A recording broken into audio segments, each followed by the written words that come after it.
Bonjour à tous, ici Pierre Véret, analyste technique pour Active Trades. Super heureux de tous vous retrouver, j'espère que tout le monde va bien. En ce mardi 11 décembre 2018, aujourd'hui nous allons bien évidemment parler, alors petit tour bien évidemment sur les marchés actions asiatiques, européens et américains. Nous allons bien sûr aussi évoquer les pourparlers qui se poursuivent au sein de la guerre commerciale entre la Chine et les États-Unis. Et puis un possible shutdown, une fermeture en tout cas du gouvernement américain qui se profile. Nous allons décrypter tout ça ensemble.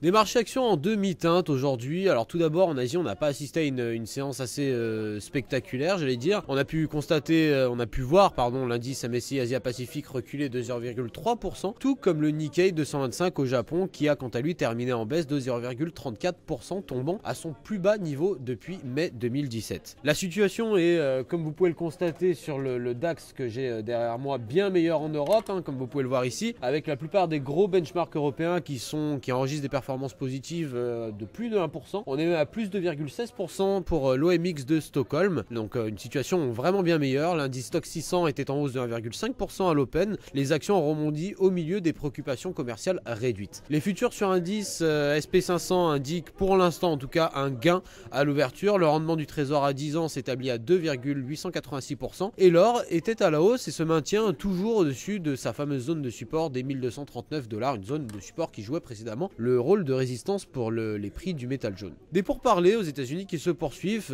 des responsables des administrations américaines et chinoises se sont entretenus par téléphone plus tôt dans la journée, signalant que la feuille de route pour les négociations commerciales convenues lors du G20 en Argentine restait en bonne voie. Les deux parties ont indiqué qu'elles souhaitaient séparer les négociations de la fureur entourant l'arrestation du directeur financier de Huawei Technology au Canada, Meng Wanzhou, qui avait fait craindre ces derniers jours pour l'avenir des pourparlers. En Chine, le soutien à Huawei est devenu une cause nationale, une cause très populaire, on peut le dire. Plusieurs sociétés notamment offrent aux employés des subventions pour l'achat des produits du fabricant de téléphones. Un possible shutdown aux États-Unis, écoutez, c'est peut-être le scénario qui nous est proposé aujourd'hui, avec notamment le président Donald Trump qui rencontrera un peu plus tard dans la journée les deux démocrates les plus influents du Congrès, alors qu'ils cherchent un accord sur le mur de la frontière pour éviter une éventuelle fermeture, comme on dit aux États-Unis, un possible shutdown du gouvernement. Trump, le chef de la minorité sénatoriale Chuck Schumer et le chef de la minorité et de la Chambre des représentants Nancy Pelosi ont jusqu'au 21 décembre prochain pour résoudre leurs différends,